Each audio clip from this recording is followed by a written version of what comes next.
Aujourd'hui, Olé Soccer va vous présenter 5 choses qui rendent la Coupe du Monde Qatar 2022 spéciale.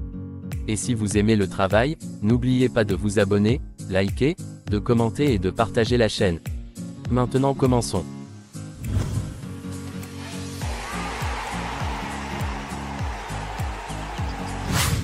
Une Coupe du Monde est la plus grande vitrine pour tous les joueurs qui veulent entrer dans l'histoire. Et, vous pouvez faire l'histoire de plusieurs façons, comme terminer meilleur joueur, meilleur buteur, passeur et devenir champion d'une Coupe du Monde avec votre pays. Eh bien, cette année, le pays qui a le privilège de l'organiser est le Qatar. C'est peut-être la Coupe du Monde la plus attendue de toute l'histoire. Pourquoi? En premier, la date. C'est la première fois dans l'histoire qu'il y aura une Coupe du Monde en hiver. Si l'hiver sur certains continents est la période où il neige beaucoup, eh bien, dans le pays du Qatar, c'est une période où il fait très chaud. C'est la raison pour laquelle le pays du Qatar climatise la plupart des endroits où les joueurs vont passer. Comme les stades, les hôtels, les bus, où les joueurs s'entraînent, etc. Un moyen d'éviter plus de problèmes pour les joueurs. Deuxièmement, une première pour le hors-jeu semi-automatique. Pour la première fois dans l'histoire du mondial, la détection semi-automatique du hors-jeu sera à pied d'œuvre. Ce système avait déjà été testé lors de la Coupe arabe en 2021, au Mondial des clubs et lors de la dernière finale de Supercoupe d'Europe entre le Real Madrid et l'Eintracht Francfort. Grâce à des caméras spécialisées, la détection semi-automatique permet de suivre jusqu'à 29 points corporels par joueur. Cette technologie détermine simultanément la position du ballon et des hommes sur le terrain. Un capteur est également placé au centre du ballon. Il enverra des données à la salle de visionnage 500 fois par seconde, ce qui permet de déterminer le moment où le ballon est joué et cela bien plus précisément que ne pourrait le faire l'œil humain. Le Qatar, plus petit pays organisateur.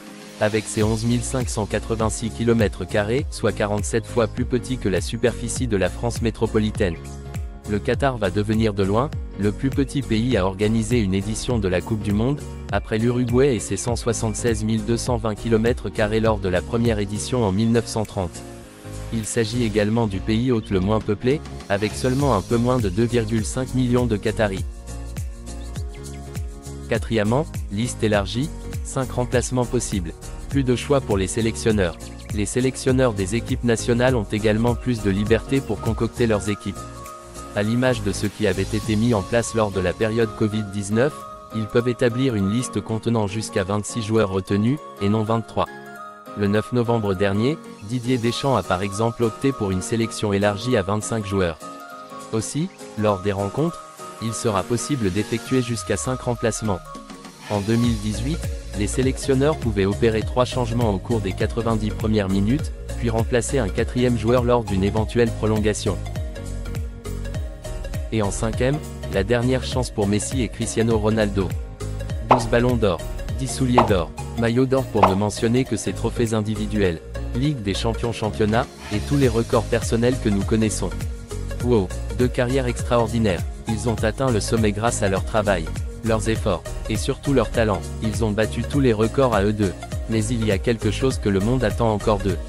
C'est la Coupe du Monde. Et ils ont 2 des plus belles sélections dont on se souvient. Alors qui sera sacré meilleur joueur de son temps?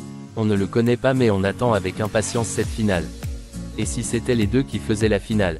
Si vous avez aimé la vidéo, alors n'hésitez pas à vous abonner et à activer la cloche de notification pour toujours être informé quand une vidéo sortira. Merci.